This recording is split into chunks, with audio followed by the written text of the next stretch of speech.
Storytime about how my boyfriend found out that I was cheating on him with his best friend. So a little background information. We're gonna call my boyfriend Tyler. Tyler and I had been dating since he was 16 and I was 13. And now it was my freshman year in high school and his senior year. And we're gonna call his best friend Jaden. Now there was one really big problem with Tyler and I's relationship. I was pretty much dating Jaden too. Now if you don't get what I mean by that, Jaden was there for literally every single thing that we did in our relationship. Anytime I would invite Tyler over, guess who was walking in right behind him? Jaden. Anytime that Tyler and I went on dates, guess who was there? Jaden. And there wouldn't even be another girl there. He would literally just third wheel on our dates. And I talked to Tyler about it before and he's like, well, I don't know what you want me to do. He's my best friend. So fast forward, the one day Tyler and Jaden are both over my house, like for part 2. Part 2 about how my boyfriend found out that I was cheating on him with his best friend. So like I said, Jaden and Tyler are both at my house, and Tyler ends up getting a call, and it was his mom telling him that his brother had just passed away. So Tyler told Jaden that he needed to find a ride home, and after that Tyler left immediately. Now me, I do not know what the hell to do, because Jaden and I had never been left alone before, and it wasn't really because Tyler didn't trust us. It was more of though we didn't really have a reason to be alone together. So that night he was supposed to wait for my parents to get home so that way they could drive him. But I ended up getting him an Uber because he said that he liked me and I did not know what to do. Fast forward, while my boyfriend is in the grieving stages, I was messing with his best friend behind his back. And the one day he had walked in on us doing spicy things. And after, he had his whole family posting things about me on Facebook saying that I was a whore and everything. Am I the asshole for telling the truth at my best friend's wedding during my toast? I'm a 30-year-old male and my best friend got married last week. I just bought a house and my wife is expecting our son in November, so I let him know I was limited in what I could contribute financially. But I did tell him I would try my best. So I went to the bachelor party in Miami, I rented the tux, and paid for mine and my wife's dinner at the rehearsal dinner. I also had a gift of $300 that I was going to give them, but we will get to why I didn't. His fiancé at the time would text me multiple times a day with updates. Fine. I didn't always respond, and it got to the point where if I didn't respond at least once a day, I'd get a call from my buddy. She texted me for the following reasons. 1. My wife was not allowed to talk about our pregnancy at all. She didn't want anyone to focus on that more than her, the bride. 2. She was not going to order any special food for my wife. No one asked her to. My wife was fine with whatever she was going to be served. 3. I was not helping the groom enough. He had to help her with favors, seating charts, and programs, so I had to help him with those things according to her. 4. She said if I was a true best man, I would offer to pay for the bar bill. I don't even know what that means. 5. She had to read and approve my speech before the rehearsal dinner and wanted to be included as much as my buddy. She told me to make things up if I had to. I was not allowed to include anyone but the two of them, and no inside jokes or stories about my buddy that didn't include her. 6. Her last text said to tell my wife to keep it together and not make a pregnancy scene during the wedding. Also, she wanted her to choose a dress that downplayed her pregnancy as much as possible. I was just so aggravated, I spoke to my buddy to see if he could reason with her. He told me to just play ball this one time, it's her day, and to cut him a break because he'd be dealing with her nonsense for the rest of his life. The day of, all the bride and my best friend do is scold me, berate me, and bark orders. I head down to the bar for the drink. The bride's mother is there and warned me not to get drunk because I ruined her daughter's day enough. That was the final straw. I didn't give them the card with the cash, and in the speech, I used my friend's exact wording about having to deal with her nonsense for the rest of his life. I wished him the best and told him I'd always be there for him, especially during the divorce. So, am I the asshole? Yeah, you are. Good job. Am I the asshole for not giving my brother my college fund after he was cut off for coming out? My 18-year-old brother recently came out as gay, and my grandparents, who are homophobic AF, like they don't even hide it, didn't take it well. My parents obviously support him coming out, but my grandparents have cut him off financially. See, for all of us, my grandparents set aside separate college funds over the years. We don't necessarily have to use it for school, which was my case. I'm 27 years old and I had a son my second year of college, so I decided to get into an apprenticeship program instead and use that money for baby expenses and to save up for him. My girlfriend and I are managing well, working full-time. We don't touch that money at all unless it's for him. My brother knows I still have this money and he's asking me to help invest in his future since it was always a given that our grandparents would pay for his college. Our parents are well off financially, so he wouldn't receive much in terms of financial aid, but they don't want to cover for college tuition because he's an adult now. My sister already graduated and used what was left of the money to put a down payment on a house. I'm really his only option and he's desperate. Because I'm refusing, my brother is calling me a traitor and it's not fair for him to be cut off like this just because he's gay. And I agree. Nobody's happy with my grandparents, but we're using this money for our son. He said he needs it now and I'm being completely selfish keeping this money to myself. My sister agrees with him and that life's been hard enough on him already because of this, so at least I can do as a brother is help him get an education. So am I the asshole for not wanting to give him the money? Would I be wrong for leaving after 6.5 years with no proposal in sight? I, 25 female, have been with my partner, 29 male, for 6.5 years. I'm getting fed up with the fact that we haven't gotten married yet. I am ready for the next chapter of our lives and just feel stuck. I can see why you may be thinking I'm shitty. I would too with that heading, but hear me out. We've been together 6.5 years, are financially stable, own a home together for 4 years, and have a dog together. He told me 3 years ago that he was ready, and a proposal still hasn't happened. We've been through a lot together and have grown together. We went through my brain tumor diagnosis, my grandma who raised me passing, his grandpa's passing, and more. He just tells me to be patient, but he won't give me a reason as to why we are waiting. When I've asked him about it, he always tells me that there's nothing holding him back from getting married. He says that he wants the same thing as me. He swears that it's going to happen for us and even told me he had something planned before COVID hit. But I know by his own admittance that it wasn't more than just an idea. He knows marriage is very important to me, which he has always said he's on board for. He also tells me that he'd say no to a proposal from me because he'd be hurt I took the opportunity away from him. I feel like my needs are being dismissed without even being given a reason. If he would communicate a concern, I'd be more understanding, but this just feels ridiculous. The more time that passes, the more frustrated I become. I never ever want to be that woman to give an ultimatum, but I can't wait around forever if it isn't going to happen. I know that sounds terrible, but if we weren't on the same page, we both need to be able to find that person with the same goals, wants, and needs in life, right? So would I be wrong for leaving him? Story time about how my obsessive ex tried to kidnap me. Disclaimer, this is not my story time. It was sent to me on Instagram. My obsessive ex and I met 3 years ago. We both live in LA and met on set on a modeling job. The first day that we met, he was totally cool, really friendly. Obviously, he was very good looking, so I liked him. But I had just gotten out of a serious relationship, so I had no intention on dating anyone. When he asked me for my phone number after the photo shoot finished, I politely said no. But guess what? The following day, I got a text message from him. He told me he asked the makeup artist for my phone number and she gave it to him. I told him that he shouldn't have done that because I had told him I didn't want to give him my phone number, but he explained that he really liked me and that all he wanted to do was just hang out like friends. At the time, I had no friends in LA. I mean, even now, I only have like one good friend, so I accepted to go have breakfast with him the following day. And of course, he was the most charming guy I had ever met. And weirdly enough, we had the exact same interests. I loved horseback riding, painting, and cooking. And that's when he told me that he also loved horseback riding, painting, and cooking. He even showed me some of his paintings that he had hung up at his apartment. After that, we hung out occasionally. He would come over to my place and I would cook and we would watch a movie. After a few weeks, he invited me to hang out with his guy friends. We had a really great time and all of his guy friends really enjoyed my company. But toward the end of the night, I could tell that he was getting really jealous. When he took me home, he asked me if I liked his friends. And of course, I said no. Then he said that it looked like I was having a little too much fun with them. But here's the thing, the way he said it was really cute, like almost endearing, like I actually felt bad for him. So at that time, it didn't really freak me out. We didn't speak for a few days and I realized that I was actually missing him. So I reached out and asked him if he wanted to go on an official date. And he said of course. After that first date, he asked me to be his girlfriend and I said yes. Things moved really quickly after that. He moved into my apartment, we got a dog, and we met each other's families. For 2 months, everything was going really well. I was pretty happy with the relationship, I loved our new dog, and we were both getting a lot of modeling work individually. Especially me. I got a campaign with a pretty big designer and it was my dream come true. I had to travel to Italy for the campaign and he got very jealous. He started asking me questions like who's gonna be there? Do you already know the other models? And of course I didn't. I had no idea who was gonna be there or who the other models were gonna be. This was pretty much the beginning of the end.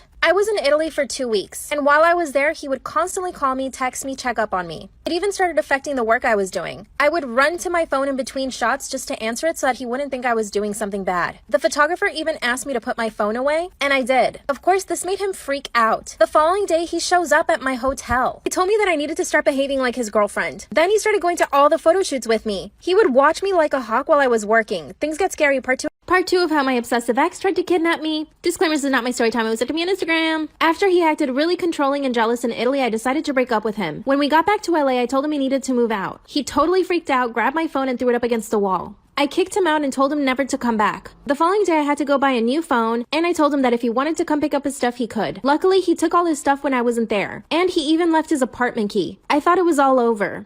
3 days later, he started blowing up my phone asking if we could talk. I told him I didn't want him coming into my apartment anymore. We agreed to meet in the parking garage so that I could give him a few things he forgot, which of course he left in my apartment so that he had a reason to come back. He finally arrived and asked me to get in the car, but I told him I would not get in the car. Then he started crying and begging for me to get in the car. I had never seen him like this, so I got into the car. He instantly locked all the doors and wouldn't let me out. Then he started driving really fast. I told him to let me out of the car and he said no. I asked him where we were going, but he wouldn't tell me. We finally got into a red light and I managed to unlock the door and get out. I ran straight into a restaurant and I asked them to call the cops, but he came running in after me. Luckily, a few of the servers stopped him before he could reach me. I asked them to take him out and lock the door. I called 911 and told them everything. Within 2 minutes, a police officer was there. And when he searched my ex's car, he found rope, duct tape, and sleeping pills. The officer told me it would be easy to get a restraining order. I called my parents and they flew in straight away. They luckily arrested him that night. When my parents and I went to the police the following day, they told us that they let him out on bail and that they couldn't keep him in there because technically he hadn't done anything illegal. That's when it hit me. I was never going to be safe again as long as he was out there. Later on that day, I found out that one of his cousins is an attorney and that he would do anything to keep him out of jail. So I took it upon myself to do something. I called his modeling agency and told them about everything, and they dropped him from the agency. I moved out of my apartment and got a new phone number, but unfortunately, this hasn't stopped him from finding me. Sometimes I see his car around my neighborhood, and I know that he's made several fake accounts to follow me on Instagram. My parents want me to move back home, but I don't want to. I don't think I should live in fear of him. 2 days ago, he sent me an email and asked me if we could get together and talk. Of course, I said no, but maybe I can reason with him?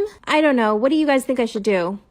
If anyone's wanting to know how to get revenge on someone who spread rumors about you, listen to this story and it may come in handy. So I had a friend that we can call Miranda who was obsessed with me. I was genuinely friends with her, but she would never give me a break. I could not get a breather from her at any point in time. Everywhere I went, she went. And this girl would actually get so upset with me anytime I would go over to another friend's house. I knew she was really insecure and just trying to get attention, so I tried to be patient with her. However, one day I just could not take it anymore. I got into a massive fight with her over how overprotective she is. I literally said, "You are a stage 5 clinger." And in response, this girl ended up joining my basketball and softball team, which I've been on for forever. She told her mom that I was bullying her, which was a complete lie, but then her mom went to the coaches. She got me kicked off the team and they continued to spread rumors about me. I ended up losing my best friends and even my boyfriend over the rumors that she spread about me. So that's when I decided to get revenge. So I decided that I was going to send her over an apology gift with makeup in it, which was a mix of drugstore items and poison ivy. Storytime, my best friend cheated on his girlfriend with me. So a little background information. So Gavin and I had been best friends ever since we were little. We lived in the same neighborhood, and my parents and his grandparents were pretty close, I guess. But everybody in our neighborhood was close with each other. And I always had a huge crush on him. And I would try to subtly tell him that I liked him, but he would always be like, "Ew, don't joke with me like that, that's not true." And eventually I just kind of got the hint that that was his way of telling me, "I don't like you, stop before I tell you," in a mean way. So when we were in middle school, he was always having these 2-day relationships with all these girls and everything. And me, not so much, because sis didn't have a glow up until she reached her sophomore year in high school. And the thing was, I wasn't that best friend who would be like, "Ew, don't date her, she's ugly," or anything like that. I would totally respect all of his relationships, even if they were 2 days long, but he would literally still block me. Well, the one day we were hanging out at his house, for part 2.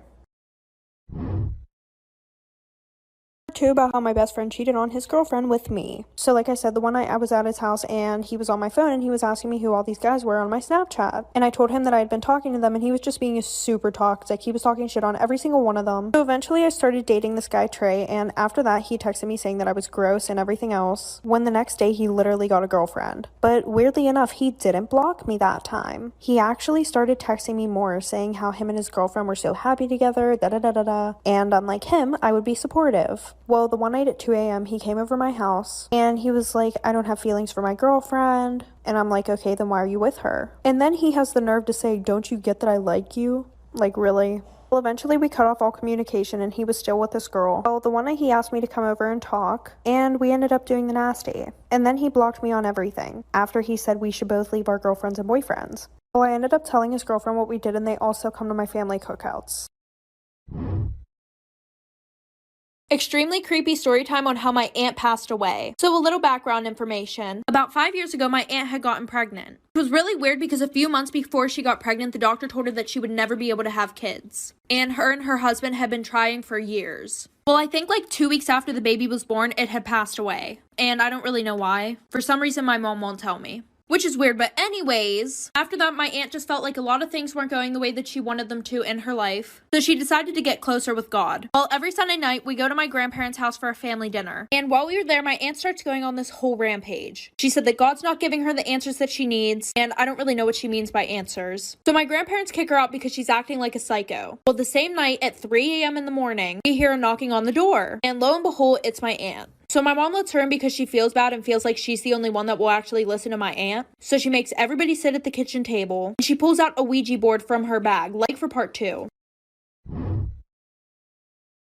Creepy story time about how my aunt passed away, part 2. So like I said, she makes us all sit down at the kitchen table and she pulls out a Ouija board. She was like, I found out how I can get some answers. I just feel like I need you guys around me for positive energy. And my family is very, very religious. Like, we don't fuck with that shit. But because my mom felt bad for her, she let her use it in our house. But my mom didn't want my sisters and I around that, so she just sent us to bed. Well, the next morning, I wake up and I ask my mom what happened with the Ouija board situation. My mom just said that it was really scary, because before she thought it was like a load of bullshit, and she said that her and my dad didn't touch the Ouija board, because like I said, they were very religious and did not mess with that stuff. But apparently, it said for her not to buy a house with the numbers 2815. Well, 2 years later, my aunt got remarried, and her husband ended up having 2 kids. So they bought a new house, and no, it didn't have the numbers on it. One of their kids accidentally shattered the glass door, so they went and got a new one, and it came with those exact numbers on it. 2 days later, the house burnt down and nobody survived.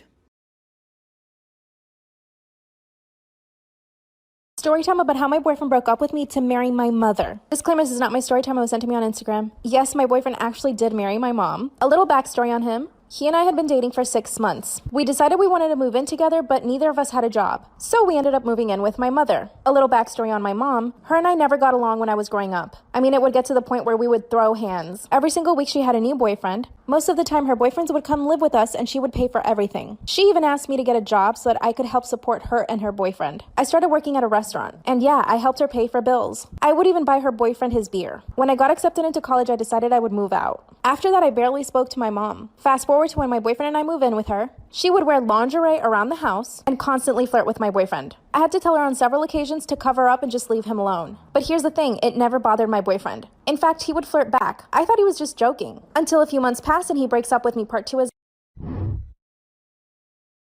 Part 2 of how my boyfriend broke up with me to marry my mother. Disclaimer, this is not my story time. It was sent to me on Instagram. So like I said in part 1, we moved into my mom's house and she was wearing lingerie all the time. And she would constantly flirt with my boyfriend. My boyfriend was having a really hard time finding a job, but luckily I found a job. So I started working as a personal assistant. The problem is that as a personal assistant, you have to be on call almost 24/7. So I was usually never home, and sometimes when I would get home, I'd have to go right back out. This allowed for my mom and my boyfriend to spend a lot of time together by themselves. I would come home and they would be watching movies on the couch together. My mom would always cook him dinner, and then I started finding out stuff. For example, I found out they went to the movies together and they didn't invite me. I only found out because my boyfriend used our joint bank account to pay for the tickets. Sometimes they would order food for themselves and not even offer me any. And they would have beach days. They were spending way too much time together. At first I thought this was good because it meant they got along, but the more my mom dressed provocatively, the more I realized she was trying to seduce him. Then my boyfriend breaks up with me and tells me that I should move out because him and my mom fell in love.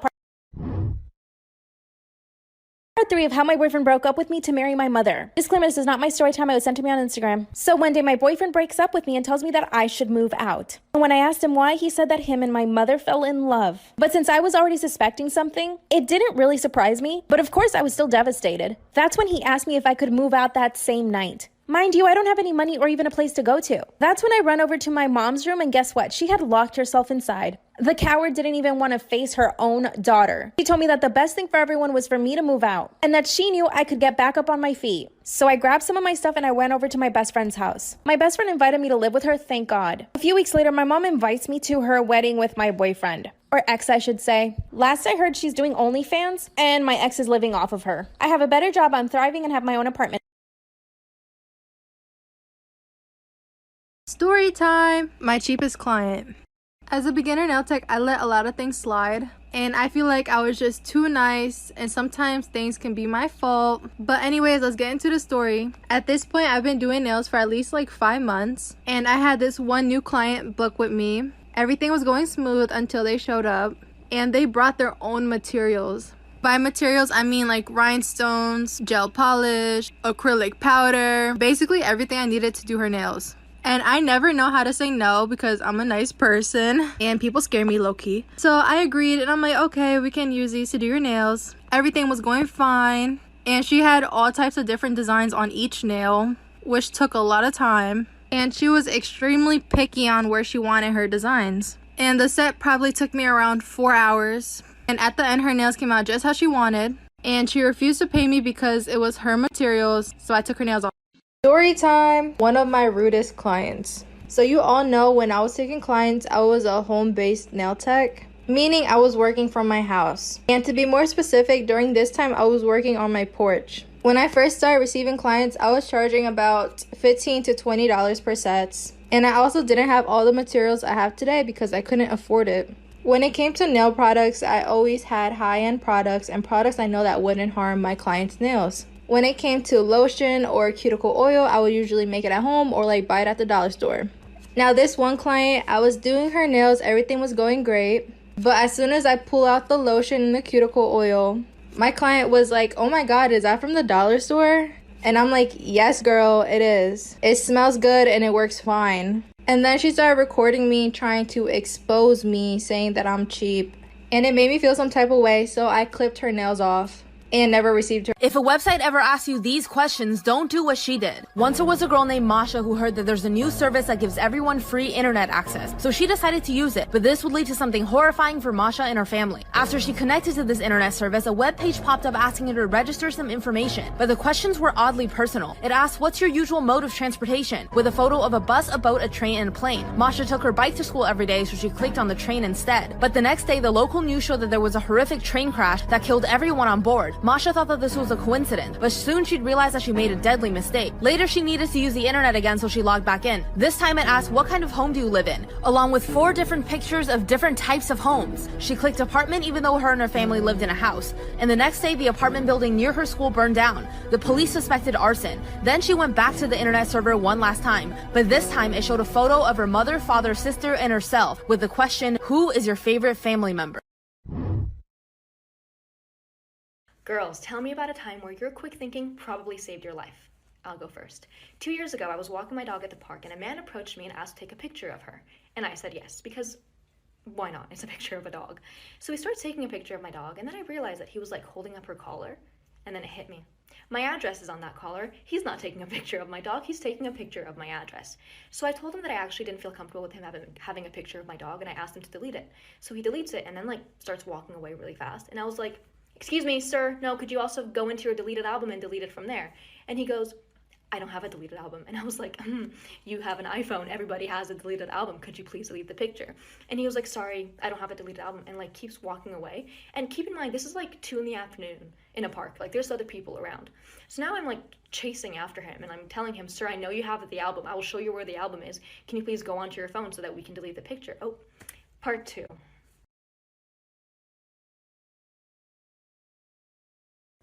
Part 2, I'm sorry for the delay. So I'm still chasing after him, and people at the park are like starting to look at us now because I'm chasing after him and I'm telling him to stop walking.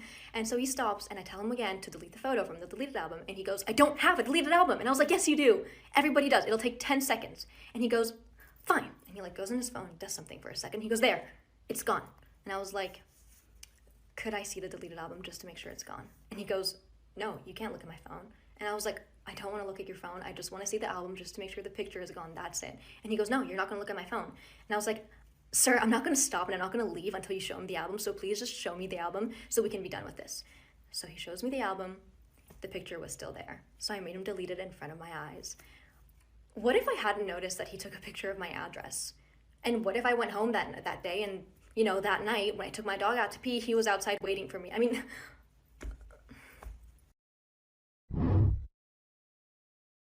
Story time. Someone tried to murder me on a school trip. So during my senior year, I started talking to this guy that we can call Tyler.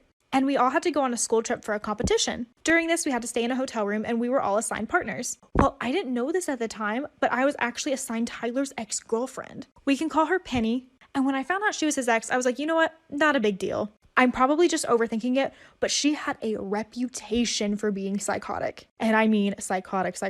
Since we were all in close quarters, it didn't take her long to figure out that I was talking to her ex, and she went crazy on me. She basically threatened me by saying that if she ever saw me with him again, I wouldn't be coming home to my family. I still honestly didn't take her that seriously until the next day she saw us kissing, and she left the hotel room to buy throwing knives for when I got back. So when I reached the hotel room that day, she was yelling at me, threatening me, and then she took out one of the knives. Stay tuned for part 2 and follow me on Insta. Part 2 to me almost getting murdered on my school trip. So when Penny took out one of the knives, she literally threw it right at me. Somehow it only managed to land 5 inches from me and I was okay. So I took off running out of the hotel room. I immediately went to our director, and literally because her parents fund most of the band stuff, he straight up couldn't care less. I told my mom, who happened to work with the superintendent's wife, so she told her the whole story and gave my mom his phone number. Let's just say they were suspended and the teacher was fired. She swore up and down that her and Tyler were going to get back together, but it's been 3 years later and she's still crazy and he still hates her, and I'm still with him. So I guess the moral of the story is please take it seriously if someone threatens you, especially if it's a crazy ex. Love you guys. Follow my Insta and DM me if you have your own story that you want to share.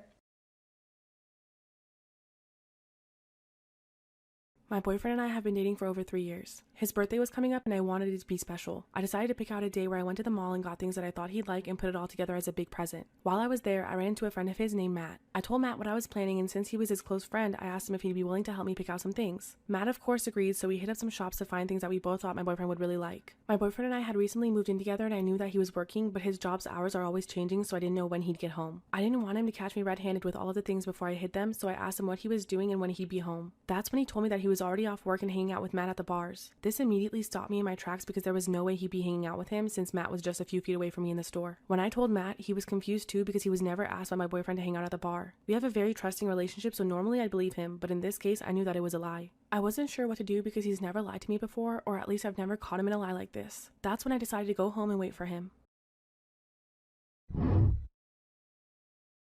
Part 2 of how my boyfriend lied to me about who he was with. When my boyfriend got home, he acted completely normal. I asked him how it was hanging out with Matt at the bar. He told me about his day and told me how him and Matt just grabbed a few drinks nonchalantly. This made me angry because I knew he was lying, but I wasn't sure how to bring up the truth. I also didn't know how to tell him that I was hanging out with Matt without bringing up that I was also shopping for his birthday present. I tried to give him the benefit of the doubt and let it be. However, when we were laying in bed later that night, I couldn't take it anymore and confronted him. I told him I ran into Matt at the mall when he texted me, so I know it wasn't Matt who he was hanging out with. He quickly got frazzled and I could tell he was trying not to tell me something. However, this only made me more curious. Finally, he told me to wait a minute and he left the room. When he came back, I sat up and he came to my side of the bed. He took out a box from behind his back and got on one knee. My eyes widened. He confessed that he was out ring shopping for me because he knew I was the person he wanted to spend the rest of his life with. We had a weekend getaway planned for his birthday and he was going to propose to me on one of the days we were there. I was shocked. Of course I said yes and tackled him in a big hug. We went on our trip together and it was amazing. Now it's a funny story that we tell everyone.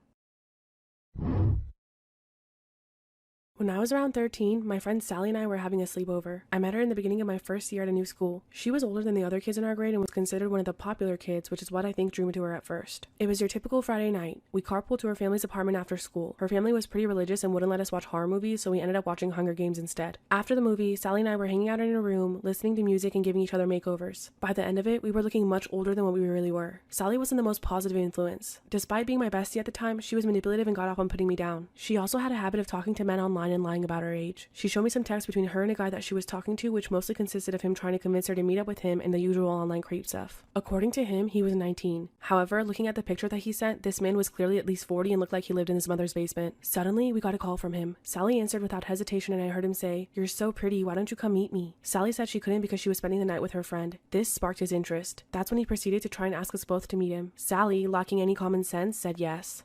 Part 2 of why you shouldn't sneak out. She planned for us to sneak out and walk 15 blocks to meet this creep in a deserted McDonald's parking lot. I didn't want to go, but Sally adamantly pleaded, saying that she didn't feel safe going by herself, so I agreed. We took our phones and I stuffed a kitchen knife in my bra in case something went wrong. The route we took was dark and deserted. When we got to the parking lot, we saw a beat-up Toyota Corolla. From what I could tell, there was more than one person inside. The man from the picture got out and left the door open behind him as he approached us. I turned on my flash to see and I could tell he was on something. His eyes were so wide they looked like they were about to pop out of his head. I suddenly became conscious of how big he was. He was about 6'2" and around 280 180 pounds. Sally and I were both significantly smaller than him. That's when he reached out and grabbed Sally by the arm. His friends got out of the car and he invited us back to the car for booze and drugs. I quickly took my knife out and when he saw it, he released her. I pulled Sally by the arm and ran faster than I ever had in my life. When we got to her home, we locked the doors, closed the blinds, and didn't sleep all night as we peeked out the window in case they followed us. To our dismay, this same Toyota was circling around her apartment building not once, not twice, but 3 times. After this, Sally and I stopped talking because she was mad at me for ruining her night. However, I think it was for the best. Story of the time I faked having a belly ring. So growing up, my parents were really strict and I was never allowed to have piercings. Not even my ears pierced. And in 8th grade, everyone was getting their belly button pierced. I still didn't even have my ears pierced, so obviously I was feeling a little bit left out. So I started doing a bunch of research online how to make a fake belly ring, and I came across a video of a girl who had a real belly ring, but she used eyelash glue and just glued it onto her belly button. So I tried it and it did work, but the eyelash glue wasn't very strong, so it kept falling off. And this is around the same time that I started practicing doing nails at home and stuff, so I had a lot of nail glue laying around the house. So I said to myself, this might work a little bit better than eyelash glue, wouldn't it? So for the next few months, I super glued the belly button ring to my belly button. I ended up having a very bad rash after a short amount of time. And I knew it was time to stop when a girl who actually had her belly button pierced came up to me and was like, that looks infected. Story time about how my boyfriend gave me sleeping pills before his boys' night out. I had been dating my boyfriend for a year and we always had a pretty trusting relationship. One weekend, he was going to have a boys' night out with his friends and I was going to stay home. However, earlier in the day, we had gone into an argument about how he never checks his phone while he's out or replies to my text to check in. He said he shouldn't have to check in with me while he's out and I disagreed because I just want to make sure that he's okay. Fast forward to later that night when he's getting ready, I told him that even though we're fighting, I still expect him to keep in touch with me. He agrees this time without putting up a fight and asks me if I want to have a drink with him before he goes. He makes us some cocktails and we drink them together while we wait for his friends to come pick him up. When his friends get there, he kisses me goodbye and leaves. Not even half an hour later, I'm knocked out cold. I remember waking up once just for a second to use the bathroom, but then knocking out again. In the morning when I woke up, he was asleep next to me and I was really confused as to why I slept so much when I wasn't even tired. When my boyfriend woke up, he mentioned how nice it was that I hadn't messaged him and how I must have slept through the night after those cocktails. This raised some red flags and I quickly questioned him about what was in the cocktails. At first, he called me crazy and told me that he didn't do anything to them. However, after about 20 minutes of accusing him, he finally confessed. Part 2. My boyfriend gave me sleeping pills before his boys' night out. After I accused my boyfriend of messing with the cocktails, he admitted to putting a couple Benadryl in my drink. This, mixed with the alcohol, is what made me extremely sleepy and caused me to knock out for the whole night. I was furious when he said it. He clearly didn't see a problem with it and even made a joke about how he should do it more often when he doesn't want me pestering him. I freaked out at him and told him that what he did was not only wrong, but could also be a crime. I think this scared him a bit because he quickly started apologizing and promising to never do it again. Obviously, I'm not stupid and I wasn't going to stay with someone who would do that to me. I quickly called my family who came rushing over. I packed my things and my brothers kept my now ex in the other room and threatening him not to come around me. I got all my things together with my mom and my sister and left him that very day. He wouldn't stop blowing up my phone with apologies and sending sorry gifts to my work. I had to block his number and threaten him with a restraining order if he ever tried to talk to me again. I was horrified that someone would go to those lengths and I couldn't trust him after this. He even tried to get his family to text me to get back together with him, but when I told them why we broke up, they were shocked too. They apologized profusely on his behalf and told me to stay safe. This is a story of the time that I caught my neighbor's mom talking smack about me. So I don't know about you guys, but every single Wednesday in my middle school, we would have a bagel sale. And some people's parents would come in to help out. And my neighbor's mom was one of those parents. And I had a best friend at the time whose mom would also work at the bagel sales. But this best friend of mine, her mom never let us hang out with each other because she felt that I was a bad influence on her. When in reality, it was the complete opposite. She was the one that snuck the boys in her house, if you guys remember that story time, where they peed in a flower pot. So basically her mom wouldn't let us hang out. And sometimes my friend would go with her mom in the morning, basically as a ride to school, and to help out with the bagels too. And one day when she went in with her mom, my neighbor's mom also was there too. So my friend starts eavesdropping into their conversation, and my friend's mom brings me up and says how much of a bad kid I am and a bad influence. And my neighbor's mom was like, "Oh wow, that's my neighbor, like we always suspected something bad about her, our whole entire neighborhood knows this about her," basically making stuff up about me. So then I go home crying, tell my mom. Part 2 of catching my neighbor's mom talking smack about me. So my best friend tells me all these things that my neighbor was saying about me, obviously. And I got really upset, so I went home and I just started to cry. Because for some reason I felt like when I was younger, every one of my friends' parents hated me. And I never really knew why. I was always the type of person to let my friends do whatever they want and encourage them in doing whatever they want, whether that's breaking the rules or following the rules. So I mean, I guess that could be something, but I'm just being a supportive friend, Sorry, I got off topic. So when I told my mom, she was like, okay, come with me, I'm gonna knock on her door. And I was like, heck no, I do not feel like dealing with this. Mom, you deal with it. So she calls her up on the phone, puts her on speakerphone, confronts her about the situation, and this lady starts going on about how she loves me like I'm her own child, saying that I was never a bad influence on her daughter, and that she actually wanted me to hang out with her daughter more. Like, that's not what she was saying at bagel sale. Am I the asshole for throwing wine on my mom at my brother's wedding? My mom and I have always had a difficult relationship. I'm her scapegoat and my brother is her golden child. He can really do no wrong in her eyes. I'm expected to do housework every time I visit, while my bro sits around doing nothing. So I don't visit much and I just avoid her. Despite all this, bro and I are still very close and I'm good friends with my sister-in-law. My mom has treated sister-in-law like shit ever since she started dating my brother 5 years ago. My bro and sister-in-law got married in October. They seized the COVID opportunity to have something small, 20 guests total, and it was in their backyard. My mom showed up in a floor-length white dress. Sister-in-law looked like she was going to cry when she saw my mom. So, without thinking, I just grabbed a bottle of red wine. No! Uncorked it and dumped the whole thing down my mom's front. Mom flipped out, but couldn't scream at me because there were so many people around. So, she just left with my dad and came back wearing a green dress. Oh my god, okay, so where? Extremely toxic best friend story time. So when I was in 8th grade, there was this boy. And this boy would go around telling almost every girl that he liked her. And I was one of those girls. And he would do stuff with all of us. And there were like 11 of us. So we all hated each other. Especially this one girl, and we're gonna call her Abby. And every time we saw each other, we would be super mean to each other. Well, a year passed, we stopped talking to this kid. And I bumped into her at homecoming and basically apologized. So after that, we became best friends. And everything was good until every time I told her about a guy, she would start talking to them. Like this one boy that I was Snapchatting and talking to, she accidentally sent nudes to him and said, oh, sorry, I meant to send them to my boyfriend. So then she called one of my other best friends and said, no, it actually wasn't an accident. And of course he told me because he was my best friend. So I was like, whatever, and stopped talking to the boy. And she did it again, like for part 2. Extremely toxic best friend part 2.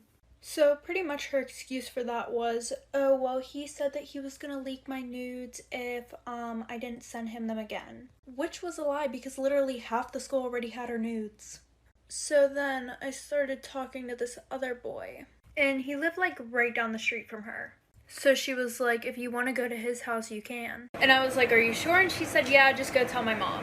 And I was like, oh, okay. So I went and told her mom where I was going and went over his house. So I walked back to her house and she literally locked me out. Like her mom had to come open the door for me to let me in. And she was like, oh, it's a good thing you came back when you did. Because I was going to drive you home now and tell your dad everything that you did. And she goes, I don't think you guys should be together because you're unexperienced. And she would always tell me how he flirts with her all the time. So after our friendship ended, she goes, I just felt like it was always a competition between me and you.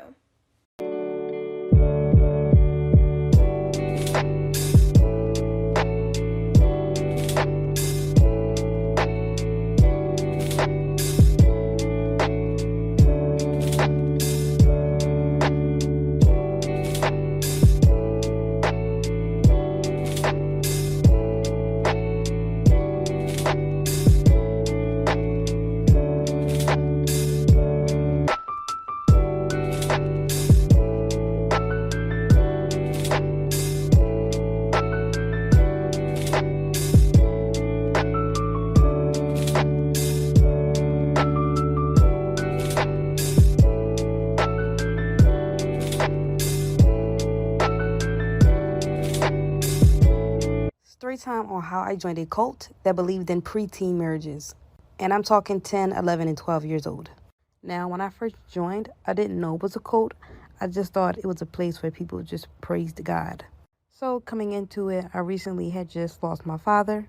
And my uncle suggested that I come to these circle meetings. And the meetings help with things like grief.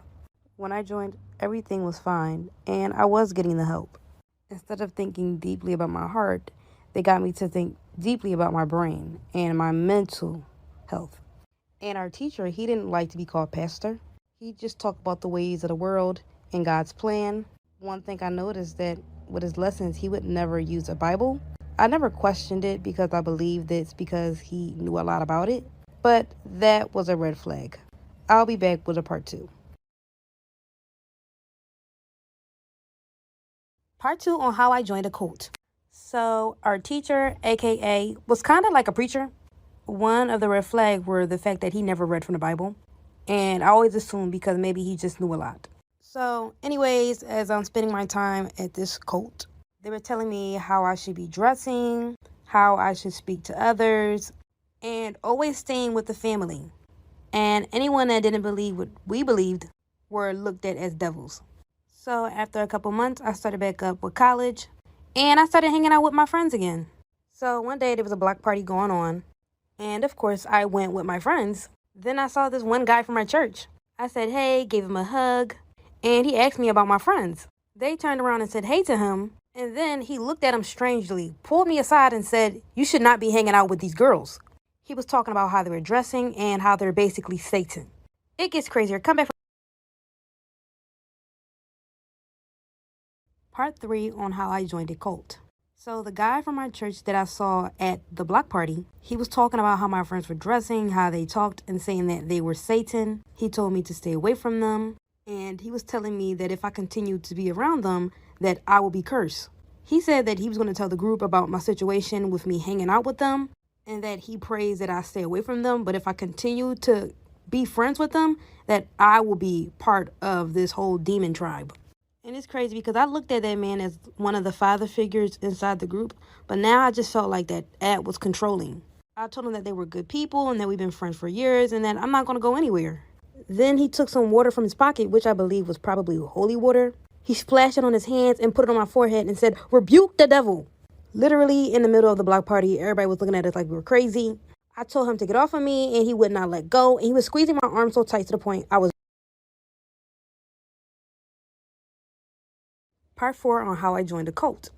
So, in the middle of the block party, he literally puts holy water in his hand, slams it into my face, and says, rebuke the devil. And I'm telling him, please get off of me. And he squeezes my arm so hard to the point it's bleeding. The blood wasn't dripping from my arm or anything like that. It was almost like an Indian burn bleed. And my skin was torn, which is why I was bleeding. And anyways, these group of guys got him off of me. And the group of guys were telling him to leave and don't come back. And on his way out, he was speaking in tongues and throwing holy water at me and left. I was so scared, and my friends told me, do not go back to the group. So after the whole incident, I didn't go back for months. When I finally came back, it was around Christmas time. And I went back to the group because the date of my dad's death was coming up. When I came into the room of the group, everyone looked at me like I was crazy. Everyone screamed for me to get out and called me all types of Satan and devils. And I never went back. Storytime on how my parents forced me into acting. I played roles that were on TV networks like Disney Channel and Nickelodeon. And I also did PBS Kids and a few other networks. As a child actor, my parents expected a lot from me. The roles that I played would pay the bills at home. When I was younger and I was acting, I didn't know that money came with it. So whenever I did act, if anything that had to do with money, my parents would handle it. And still to this day, I haven't seen that money. But anyways, so during my time of acting, my parents put me in acting classes, singing, and dancing. They really wanted me to be that triple threat. But when it came to these shows that I played in, I would never get the main character. I'd always be casted like an extra that had a few lines. When I finally got my big break, I was casted in the Hannah Montana show. But you will not believe what my parents had to do for me to get that role.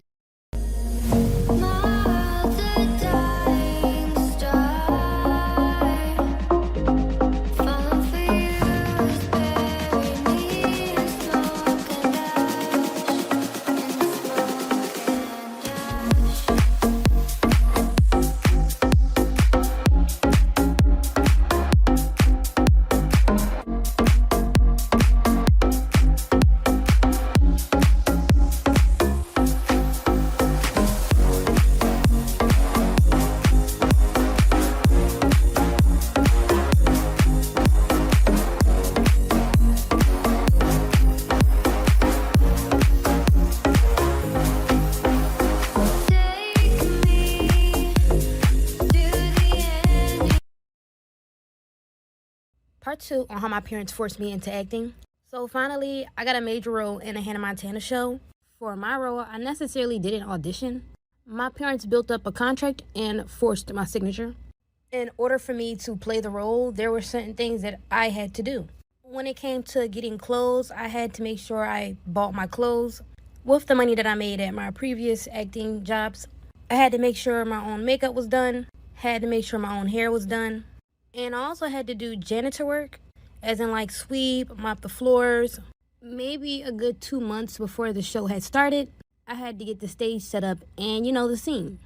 2 months of working and not really getting paid for it. The head of Disney had found out about the contract and forced to sue my parents if they had continued with it. After the whole situation, I never got the role, and I put all that work in for no compensation and no role.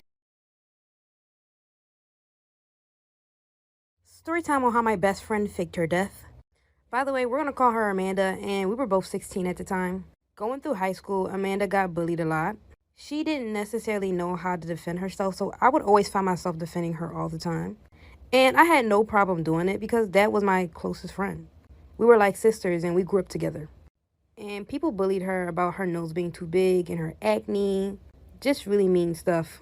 There was this one time the mean girls at her school literally threw pizza at her face to tell her that that's what her face looks like. And I would always try to help her with her confidence. But I noticed me being around her all the time, I started to get bullied. And people would always attack me about hanging out with her. But don't worry, I'd always handle myself. But it got to a point where it was just overly done. So one day, I just wanted to see a test of what would happen if I didn't talk to her for the day or hang out with her. And the next day, she disappeared. Come back for part 2. Part 2 on how my best friend faked her death. So, like I said, I started to get bullied for hanging around her. So I wanted to try and see what would happen if I decided not to really hang out with her for a day. And the next day, she disappeared. So the day she wasn't at school, I went back home and called her. Her mom picked up and I asked her if she was there. Her mom said, "No, I thought that she was with you."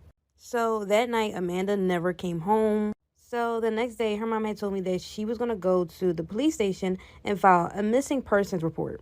But she was told she couldn't really file one because the person had to be missing for at least 72 hours to be considered missing. And I felt so scared because she's never missing. She never ups and leaves. And I started to believe it was because the day I stopped talking to her, and I was blaming myself for her being gone.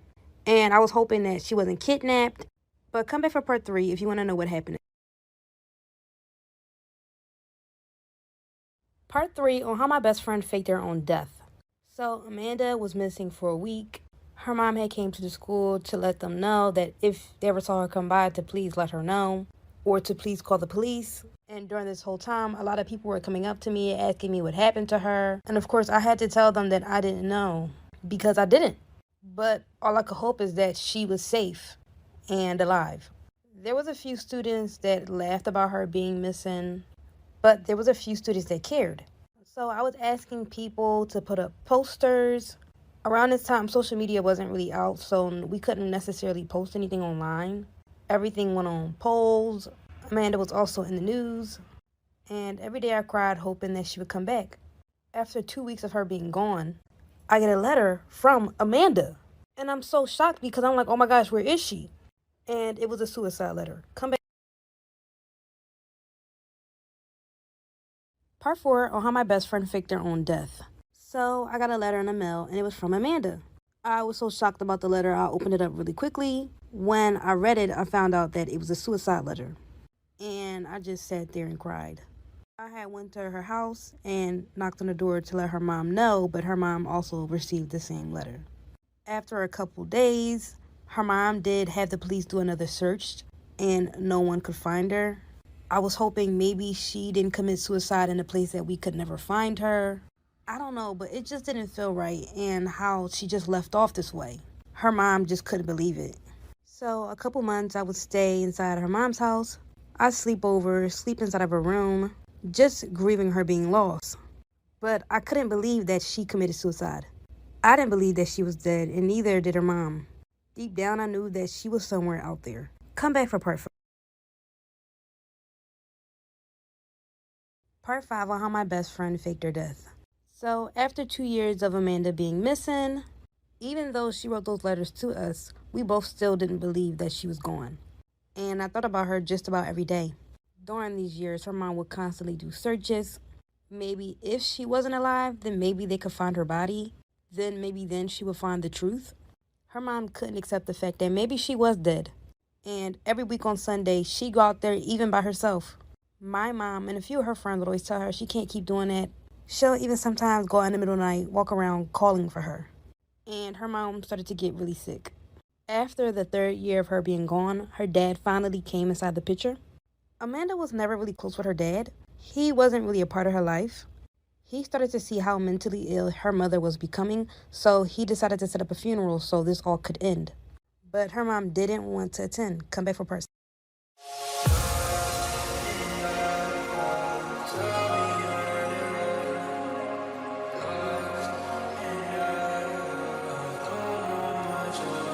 Imagine we get lost in love, nowhere to go when you're far out of touch. Maybe I just don't know enough of this language you call love. I'll leave it to my head to think, cause right now I'm in between. And lately I've been scared to blink, cause I've been losing too much time to sing. And all these voices in my head, like, hello, are you there? Why do I feel alone again? On a trip to nowhere, and my past comes out.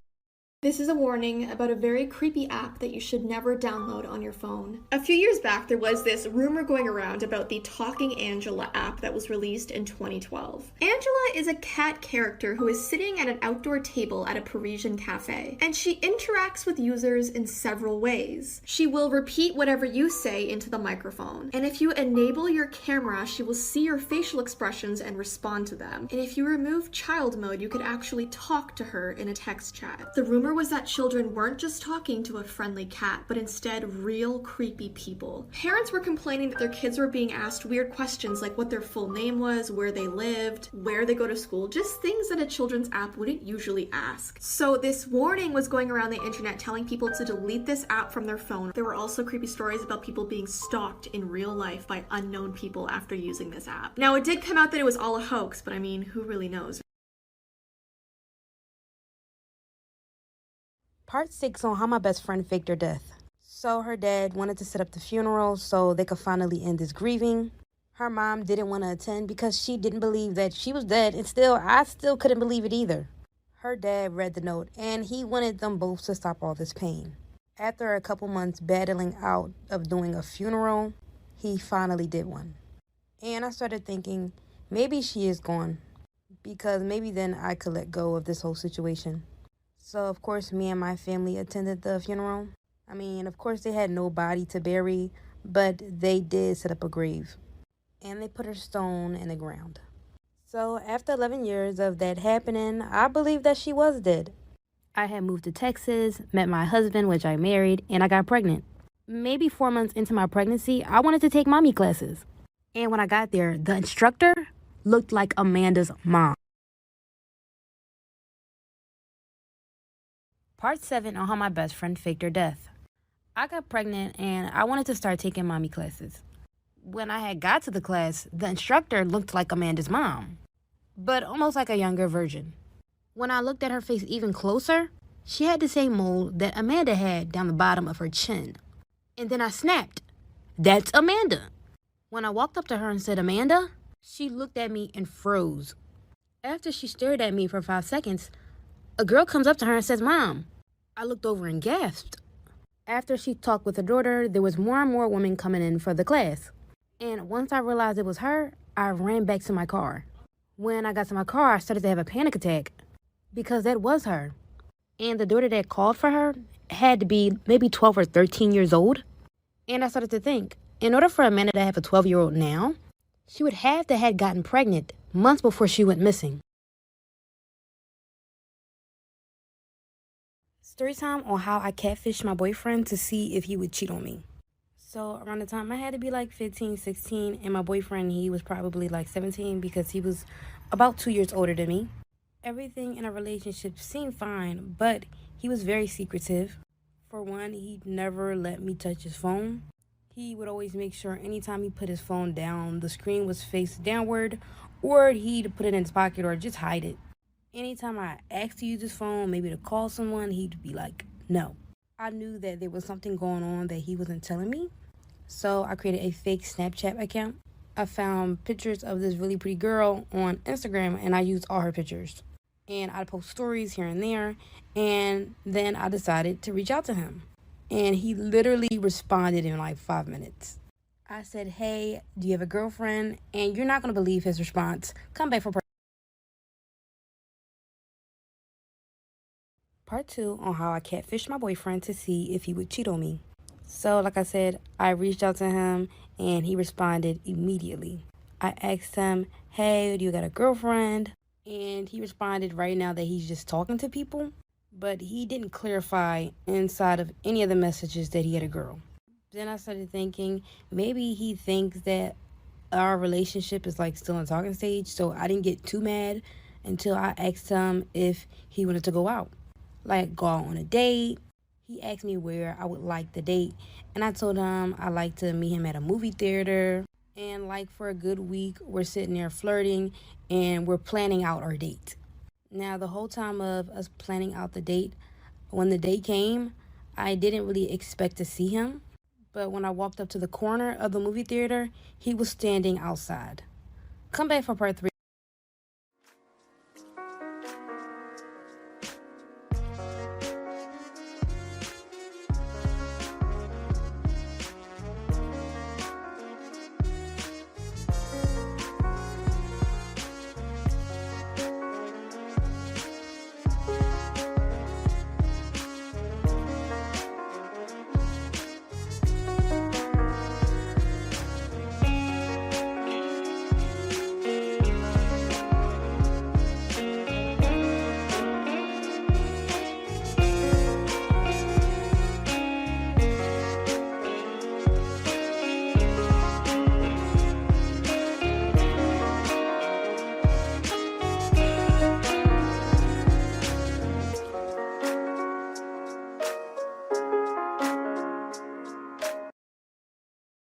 Part 3 on how I catfished my boyfriend to see if he would cheat on me.